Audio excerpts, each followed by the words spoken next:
Hey, remember the season of Shadowhunters, the Mortal Instruments on Freeform, and as you guys know, I was not a fan of the show initially. I watched the first episode and I didn't like it. I thought that it was way too exposition heavy. I thought that there was way too much stuff going on.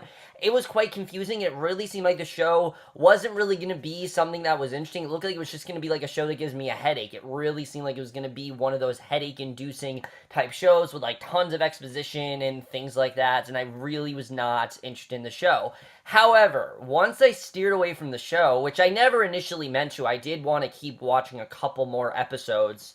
But as I steered away, I heard it got better and better and better as it went on. So I figured, okay, I'm going to binge the first season, and then I will make the conclusion of if I really do like the show or not. And I have to say, while this first season definitely is not perfect, as it went on, there definitely were problems with this show. But as the season went on, those problems really started to take a back seat and really started to, the positive things in the show really started to show. The acting got better. The writing got better. The show started to realize, what worked and what didn't work. And in general, I think every episode got significantly better. And in the end, this was a lot more entertaining of a show than I thought it was. I really enjoyed this first season overall. There are definitely a lot of things that very much upend the show from being, as good as it could be, but I really did love this season overall. Well, I didn't love it. I really did like this season overall. I thought they took the show into some very interesting directions, and especially the way things left off, I'm very interested in seeing where season 2 is going to go. Now, I'm not going to do this in a way I would recap the entire season. I'm just not going to do that. I'm going to talk about some of the significant stuff that happened with some of the characters and things like that. I'm not sure what just fell, but I'm going to talk about some of the things that happened with some of the characters, the things I liked, the things I didn't like, and then where I think we're headed for season 2. So let's just get right into it, starting off with the cast overall. First of all, let's talk about Catherine McNamara as Clary, because as I told you guys in my review of the first episode, I think she could be a really great actress. I really do. I think this is someone who has the credentials. I think she has worked in Hollywood long enough, and I think she could be in a really good, one of those really good, like, CW type comedy series, or like a Sweet Vicious or something like that. She did not initially seem like she fit within this show. And that was definitely the case. I think in the first few episodes, there was a lot of overacting of her being like, oh, Simon, like her freaking out over Simon, or just the amount of lines she would say would come across as really silly. But I don't think it's the actress. I think it just took a while for her to get into this character because she really hasn't played a character quite like this before. And I gotta say, as the show went on, I think she really did get better and better. Now, I will definitely say Clary in general, they don't do a ton with. They definitely do stuff with her as a character, but there's nothing with her personally except that she gets closer with all the Shadowhunters and she starts to learn more about the Shadowhunters, things like that. Of course, the biggest thing being that Valentine, she eventually finds out, is her father, which I thought was a good twist, the way they did that in episode 2.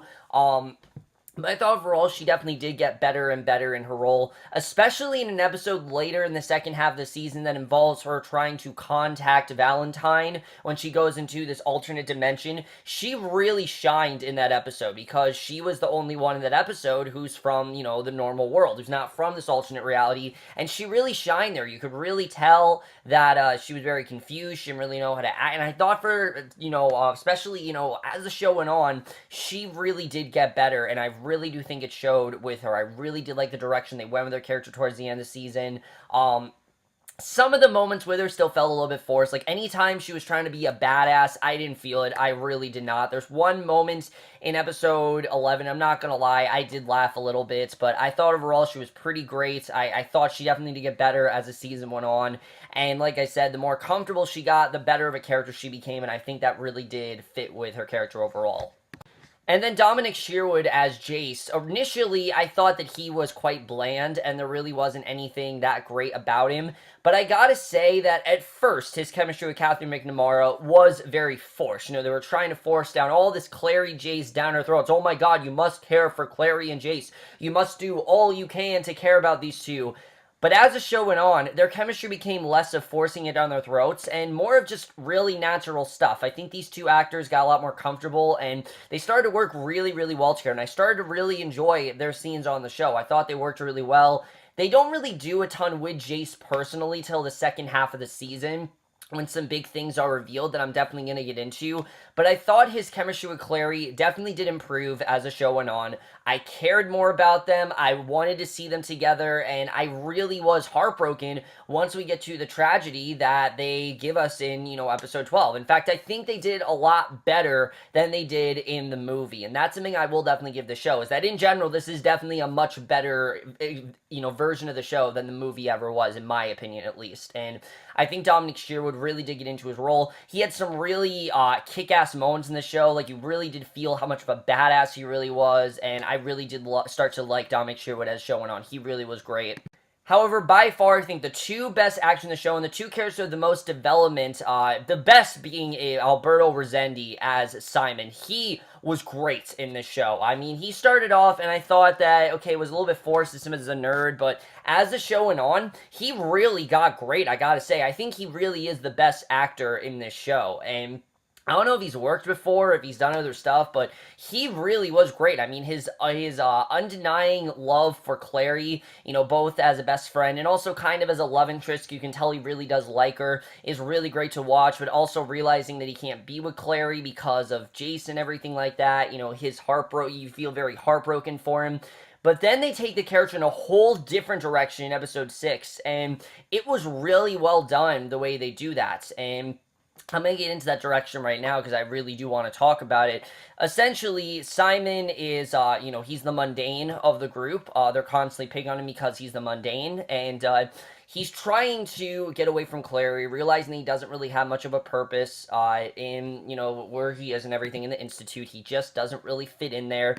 So he's trying to get home. He has a normal life and everything, and he's trying to adapt to normal surroundings and things like that. But he ends up getting attacked by Camille. Now, Camille was this girl who constantly was torturing him. It was a little bit silly. I definitely will admit that the storyline was silly, with her kind of telling him, to give into your desires and things like that. You could tell that she really was trying to seduce him. She ends up killing him, and he's not dead, though. Obviously, he's not dead. Clary has to make the very difficult choice to bring him back or, just keep him dead. She obviously does choose to resurrect him, but that comes with a price, because as Simon is resurrected, he actually is turned into a vampire, and that takes his character in a whole different direction that I felt worked a lot better than it did in the first half of the season. Not that it didn't work, but I just feel like they didn't really have a ton to do with him. It always felt like Simon was just kind of there, and this really got Alberto Rossendi to shine very, very well, because him turning into a vampire completely changes his character. I mean, he now has this craving for blood constantly. He feels that he's a monster, he feels that he can't go back to being a mundane. His mother, he can't go back to that life, and you just feel so heartbroken from him. And while he is happy what Clary did, at the same time, he's kind of holding a little bit disdain for her because, he's now back as this monster, and he would have rather just be dead. And the way that storyline goes, I thought was very well done. They very well got into Simon's head. They did some really great stuff with his character overall, and I really did feel the chemistry between him and Catherine McNamara, even more than Dominic Sherwood. I felt like these two had pitch-perfect chemistry as the show went on. They worked so well together. They had some great comedic moments. They had some great dramatic moments. I really thought they worked really, really well. I loved watching these two together. I thought they were a lot of fun to watch in the show, but then the direction they took with him in the second half, I liked that they kept him, as the funny one. They still gave him some funny lines to have here and there. You don't have to change his character completely. They changed who he is, but they didn't change his identity, and I really did love the best character. He really was great in the show, and I really loved Alberto Rossendi throughout this entire thing. Like I said, I think out of everyone, he really was the standout for me personally. And then the other character that I think is just as developed as Simon, because there really only are two characters who have constant character development, and that is Matthew Daddario as Alec, who I will admit at first I thought was really bad in this role. I thought a lot of his lines came across as very wooden, very much like he was reading off the script. It just didn't seem like he was very much into this character, and his arc is a bit repetitive. He has a crush on Jace who they constantly say, oh, we're parabatai. Like, we get it, you're parabatai. We get that you've known each other. We get that you've been brothers since birth. We completely understand this. You know, if you keep saying it over and over again. But you can tell that Alec, it's not going to work out with Jace because he's not gay. He likes Clary. So Alec starts to fall in love with Magnus, played by Harry Shum Jr. And their chemistry is really well done. Like, you really do feel their chemistry overall. Magnus feels that he's best for Alec, that he's going to give him what he wants. He wants him to open up to his desires and enlightenment and things like that. And he feels that he can give Alec, he will make Alec be his true self, because Alec is gay. He knows he's gay, but he's not out to a lot of his family. Isabel knows he's gay, but no one else really knows. And I thought their whole storyline was really well done. I like what they did with them overall. And especially the direction they take in the second half of the season. They did it in a really well done way, because there's this girl, Jocelyn, that comes in the picture, and Alec has to make a difficult choice. Does he want to sacrifice, the entire does he want to sacrifice the entire institutes, being shut down, all the circle, or is he going to protect his family? In the end, he has to protect his family, and he actually ends up proposing to Jocelyn. But while that is going on, he does kind of have this relationship with Magnus. You can tell really is the one that does care about him, really is the one he should be with. So it kind of is this messy type of storyline where you got a ton of things going on, quite a few. It kind of divides Jace and Alec for a while, because Alec starts to like Jace, and Clary is like the first one to notice it, but Alec tries to hide it as best as he can. And as it went on, I thought he got better and better as the show went on. I thought he really started to understand this character more. It's a difficult character, definitely, but I thought as the character went on, he got better and better, and I really started to like him more, as the show went on. I really thought that he got better with time, and I thought that his arc in general, the way they ended it towards the end, definitely did go in a very interesting direction. I'm definitely interested in seeing where it's going to go in Season 2. However, other than those two characters, the rest of the characters this season aren't nearly as developed, and especially someone like Imardi Tobia as Isabel, who at first I really didn't like. I thought that everything about her seemed very, very fake. She's only there because she's attractive, and they cast attractive people on this show, and that they didn't really think about her acting. Her acting was very, very shaky in the beginning, and they took her in some strange directions. Like, she has this affair with, one of the rivals of the what do you call it? The thing that I can't think of the name right now. I can't think what it's called, but she has like this relationship going on with I can't think of his name. Oh, what's his name? Shit. I can't think of his name right now. I'm sorry. I just can't think of his name. Oh, the Clave. Okay, she has a relationship going on with the Clave. It's kind of like the rivals and everything. Not Maurice, what's his name? Meliorn, there we go, Meliorn. She has a relationship going on with Meliorn, and it's kind of interesting, but kind of not. And then she kind of becomes the sister to Alec and everything, and she kind of breaks up with Meliorn. And after she saves Meliorn and stops, almost in trial for it, but luckily, Jocelyn ends up putting an end to this trial because she finds it quite meaningless and finds it that, Isabel did a good deed. Isabel doesn't really have much of an arc after that. She's Alec's sister. She does little things here and there, but she really didn't have anything for herself to do personally. And I think that the actress got really, really good. Like, there's this one scene with her in a trial that I thought really was great. But the actress never really had much to do. They didn't really give that, I didn't really feel the arc really served her character's justice. There really wasn't much for her to do. I felt like they could have given her a lot more, and I'm hoping in Season 2 they do, because she really didn't have a lot more to do. And then Isaiah Mustafa really got the short end of the stick here as Luke. I mean, Luke is a character who starts off very interesting. He's someone who is kind of like a slave to Valentine. He works for Valentine. He's forced to give in to Valentine. And it's a lot for Clary to process. There's this huge exposition episode, we find out that Luke and Jocelyn were actually the reason why things turned out so badly for, Luke and Jocelyn. Not Jocelyn, Lydia was her name that Alec was supposed to marry, not Jocelyn.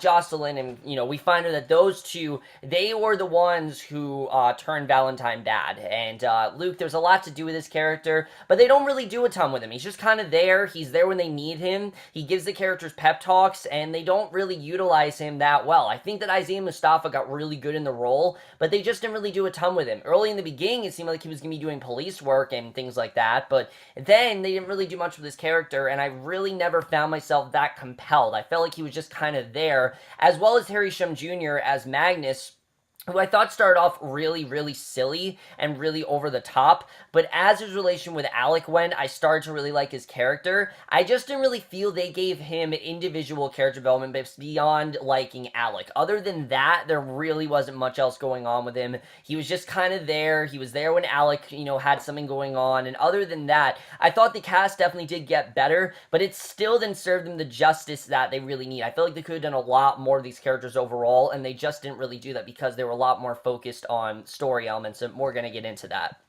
So the cast, like I said, definitely did get better as the show went on. I thought the cast was really good, and the writing also got a lot better. I mean, the writing started off, it was quite confusing. There was a lot going on. By episode 5, that's really when things started to calm down, and I like that. I like that they realized that things were getting a little too much, and I understand, they want to do the 4-episode thing to hook viewers in, but I like that they started to slow down after about episode 5. Episode 5 is when I thought it started to slow down a lot. I started to really get into the show. I actually started to pay attention to what was going on, because I'm not going to lie, for the first 4 episodes, I was very in and out. I was like, I don't know if I want to keep watching this. I like it. I don't like it. There were a lot of things I liked and a lot of things I didn't, but by episode 5, then I was really starting to like the character, and I feel like from there, it just stayed quite consistent. Every episode kind of got better and better as it went on, and I definitely really did appreciate that. And the writing wasn't the best. I definitely will say there were a lot of things that didn't feel as great as they could have, as grand as the writing could have, but they did a good job at telling the story between the Circle and the Clave, the two rival groups here, the rivalry that they have, the fact that they're constantly after them, this type of schemes that they would create against each other. And there's a great episode where Clary actually convinces them to fight, and I really did believe it. I feel like after that episode, that's when the show started to get really great. I really enjoyed it overall. It's actually after the episode, once Simon became a vampire, that's when I really started to get locked into this show.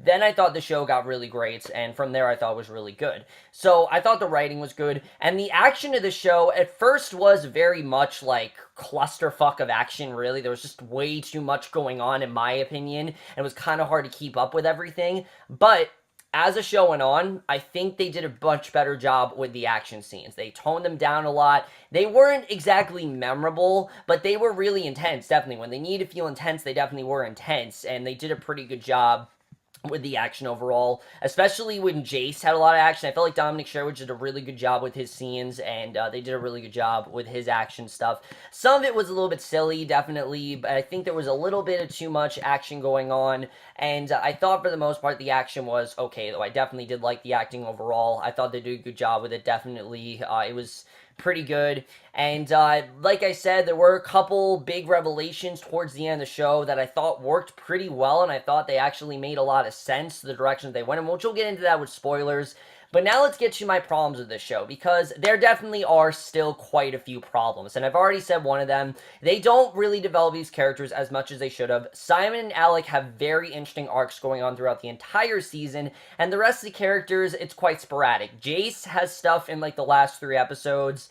Isabel never really had anything interesting going on. Luke kind of did, and then they abandon it. He's a werewolf, but they don't really do much with it, honestly. And then Magnus, his only arc was really his love for Alec. There really wasn't much else going on with that, and I'm hoping they tap more into that in Season 2. I get it, it was the first season, they're trying to focus on the more interesting characters, but I just felt like they didn't really give anyone else that interesting stuff to do than Simon and Alec, and their stuff was great, really, but I just felt they didn't really do much else with them besides that, so the character development definitely was a little bit shaky. However, the biggest problem with the show is none other than our villain here. Alan Von Sprain as Valentine is one of the most miscasted villains I've seen in a TV show in quite a long time. I mean, for the most part, I think villains are casted really well in TV shows, and there hasn't been a while since I found someone as miscasted as Alan Von Sprain. Let me put it to you simply. There is an episode in the show, like I said, where we go into an alternate dimension, and we see Valentine, he's Clary's father, and him and Jocelyn get along just fine. He acts like a really nice guy, and that is the kind of character that I want to see Valentine be. He's really nice, he's very charming, he actually has this, nice energy to him that I think would be a lot of fun if they just made him a fun character. The problem is he's the villain of the show and nothing about him is ever menacing. If anything, it's laughable, honestly. I never felt that Valentine was menacing. I never felt like this is someone who I can actually take seriously. I never really felt like he was that much of a threat in general. He just seemed like he had an army who really wasn't ever that strong, who they could easily just take out, very quickly, and I really didn't feel like he had much to do. I mean, sure, he won the Mortal Cup, and we understood why he won it, and we understood why he was so obsessed with Jocelyn and things like that, because he does put Jocelyn in kind of like a cryogenic state, basically, where she's kind of in stasis throughout most of the season, but I just didn't really feel like he was that effective as a villain until the very end of the season. The very end of the season, then I'm like, okay, now I can see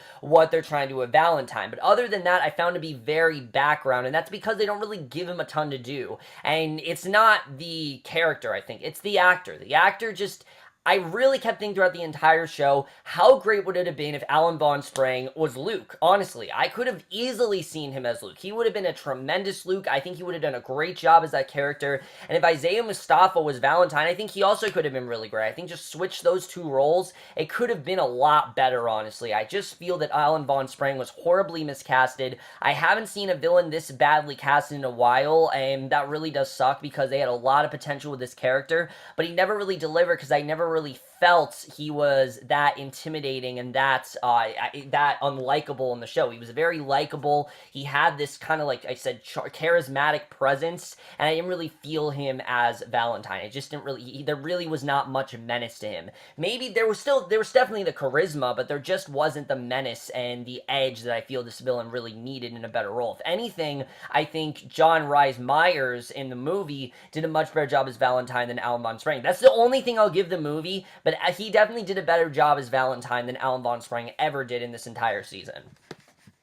So now, guys, now we're going to get to the part where I do talk about some spoilers, because I do want to talk about some big things that happened towards the end of the season. If you guys have not seen the first season, do not watch the rest of this review. I'm going to go full-on spoilers, talk about pretty much everything that happened, the directions that we went with some characters, and let's just get right into it. The first thing to talk about, of course, is after Clary is pulled out of the alternate dimension, we meet up with none other than someone named Hodge Starkweather, who essentially we thought was dead. We thought that Jace's father was very, very dead, but we realized that he's not dead. He tells him the story about all this stuff that happened with him, and I found it to be overall a very interesting story that I definitely really did like seeing. I thought his character overall, I definitely really did like. I like the direction they went with his character. I thought they did some very interesting stuff with him overall. And the fact that he was still alive in Jace's life, us learning all this stuff about him, I definitely really did like the direction that they went with his character overall. I was surprised to see that he was still alive, obviously, because you'd think that he would be dead after all this time. But no, he is in fact alive, and I like that they kept him alive. I was very surprised to see that. But I liked that he was alive. I definitely thought that was interesting to see the way that all of that was done, seeing his character, things like that. But he didn't really contribute to a ton here. He did stuff in the show here and there. He told them about this villain that's out there that they need. He told them about, one of Magnus's allies they need to take down, but other than that, or that they can use as an ally, things like that. But he didn't really do much else than that. The bigger twist is when we get to Jace and Clary, them wanting to take down Valentine. Valentine reveals some pretty big information to them, and this is after Jace and Clary have just consummated their relationship. So, like, if you are not, if you are dumb and you're not understanding what I'm saying, and you can't understand such high-level vocabulary, because I can understand if you can, if you are, lost what I'm saying, Clary and Jace had just had sex. Well, at least the show implied it. They just had sex, and Jace goes to Valentine, and, he talks about how, yes, he is, in fact, Clary's father, but he's also Jace's father. So, yes, Clary and Jace are, in fact, related. We already knew this. I honestly forgot about it because it's been so long since I watched the movie. I completely forgot about this revelation. I thought they set this up really well, though, honestly. We could see the undying devotion that these two have for each other, and how they started to fall in love, and the journey that they went throughout the show. I thought they handled it pretty well for the most part, but seeing that that, Jace doesn't want to believe it. He wants to believe that Valentine's lying, but this really changes Jace's vision of himself, because here's when Jace goes into a very interesting arc where he starts to feel that he is as bad as Valentine, that if he can kill Valentine, he essentially is just as bad. But he also can't kill Valentine because he knows that, they need Valentine, that he needs to keep him alive, that if he just kills Valentine, it'll just make things worse, and that there are other people that could come after them. Valentine's not the only mortal enemy. There are other ones out there, so it's just not going to be good if he kills Valentine. And the way that Clary motivated him through this, I really did like, and I like the awkward tension that they had here, because they didn't really know what to do. Now they're brother and sister. I mean, they just fucked, so obviously it's kind of hard for these two to really figure out, what they really are, and I like the direction that they went with their characters overall, and I like that Simon realized that he was kind of back in, that he maybe can be Clary's boyfriend, and I don't think they're hinting to Clary and Simon getting together. I don't really see that happening. I see them as best friends. I don't see them as boyfriend and girlfriend, but maybe they'll do in season 2. I'm not entirely sure, but I did really like this twist. I like where it took Jace, at the end of the season, but we'll get more into that when we get to the ending.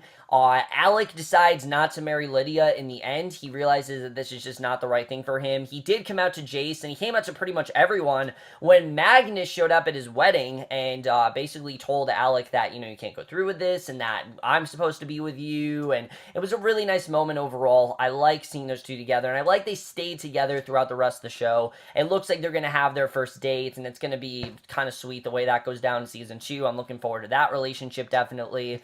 And then the biggest stuff in the end of the first season, though, is that they do, in fact, get on Camille's allegiance. They get Camille's allegiance because Camille has hidden the book from Claire, because Valentine does obtain the Mortal Cup. He obtains the Mortal Cup. We learn what he plans on doing with it at the end of the episode. We'll get into that, but they get Camille's allegiance, and she gets them to find this book.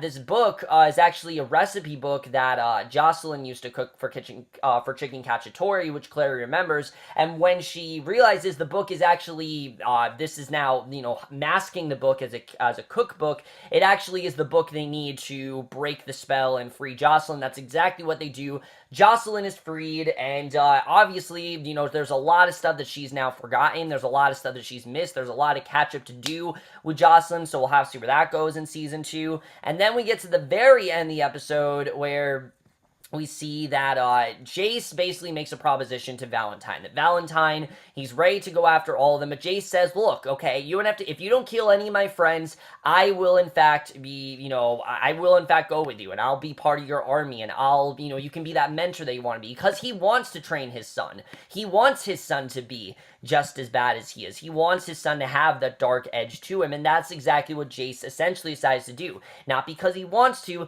but because he has to for his family. And you very well feel this decision. It's very sad what Jace had to do. You understand why he had to do it, though, and I thought that they definitely did a good job with that arc overall. And then we get to the ending of the episode, where we see that Valentine's initial plan isn't just to have the Mortal Cup and train Jace. No, he wants to train, and he wants an entire new team of Shadowhunters, and he tells them that there is a whole new team, and it looks like they are unstoppable, so it looks like he now has a whole new team of Shadowhunters that are basically going to try to infiltrate the rest of the Shadowhunters, and that is the way this season ends overall. Really great stuff, but let's just get into this season and where I think we're going to go in season 2. So, overall, I definitely did enjoy this season. I definitely will say that. I thought, especially the way things ended, it looks like we're heading to a much different kind of season 2, and I really do like that. The biggest one is going to be Jocelyn and Clary. Clary didn't have Jocelyn next to her 24/7. She had Luke, and I think this will give Luke more to do. Clary will have more involvement, and I'm looking forward to seeing Jocelyn basically play catch-up for this season, because there's a lot of stuff that Jocelyn missed out on. There's a lot of stuff she doesn't know about. Clary has very much changed since the last time she saw her, and I'm looking forward to seeing that relationship overall. Is it going to be the same between Jocelyn and Clary, or is it going to be really tense between them? That's something I'm definitely looking forward to seeing, is how the relationship really is after this huge revelation and everything, because it's been a long time since she's seen her. She hasn't seen her since she told her the truth, and even she tells Clary, look, I'm sorry about what happened, and Clary says, look, I don't have time for that, I've already been through a lot.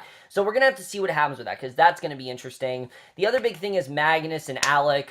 Magnus, Alec knows that Magnus is immortal, and that's something that he's kind of jealous about, and is kind of going to upend their relationship, but I'm hoping this doesn't ruin their relationship. They spend an entire season getting these two together, so if they try to end their relationship, it'll just feel really contradictory to what they were trying to do. I'm hoping that they keep this out of it. The whole thing with him and, the whole thing with him liking Camille. I hope they keep it out of it. I don't really care much about this. I care about Alex and Magnus definitely, but I just don't really care that he likes Camille. It just feels very unnecessary. It just feels like it's there to put a struggle in the relationship that we really don't need. But we'll have to see. That's gonna be interesting. The biggest thing now is Valentine has now created this huge army against all the Shadowhunters, and this definitely did make me feel his villainous presence. I definitely think that they could make him a more intimidating villain, because now he actually has an army to go up against the Shadowhunters, and I'm looking forward to seeing the way that that's all going to go. Is Jace going to give in to Valentine as easy as he thinks it is? Is he really going to go bad because, Valentine's convinced he will? So that's the real question of what's really going to happen there. I think that's going to be very interesting, and I think we're heading to a much darker season, which I definitely am happy about. They also changed the intro this season, which I'm going to talk about in my next review, which I'm very happy to see. Overall, guys, this was a good season. It wasn't a great season. I thought it started off really messy and kind of not boring, but just very messy, tons of exposition heavy, but eventually got very toned down, started to focus more on the characters and what mattered, and there were some very interesting storylines with the characters. There wasn't as much as they could have done. I think they definitely could have done a lot more with them, like I said, with Isabel and Luke, especially, they could have done a lot more with them because they really felt like afterthoughts. Like Isabel, she was in the show, definitely, but I felt like she just could have gotten a much better arc, and I'm hoping she's given that this season. I don't know if she's going to, but we'll have to see. But overall, guys, I definitely enjoy this season. I am not at all upset that I binged the show. I'm actually happy I did, because what I wanted the show to be, there were a lot of things the movie did wrong, I think the show did right, such as the Clary Jace revelation, or the Magnus and Alec relationship, or even the characters in general. I didn't remember any of these characters from the movie, and I remember them very well in the show, and that's something in general that I think the show has done a lot better, and I'm hoping that they do more in season 2. But overall, guys, I really did enjoy season Shadowhunters overall. I think it started off very messy, and it wasn't that great, but I am going to give this season of Shadowhunters a 3.5 out of 5, or a B-. So overall, guys, that's in my review, Shadowhunters Season 1. Let me know what you guys thought of the season overall. Loved your thoughts on it. Are you looking forward to this season? Where do you think we're going to go this season? What kind of things are going to come up within this season? That's it for this video. Hope you guys enjoy it, and we'll see you guys in my next video, which will be for the season premiere of Season 2 of Shadowhunters. I'm going to start reviewing every episode, and I will see you guys for that. Okay, bye.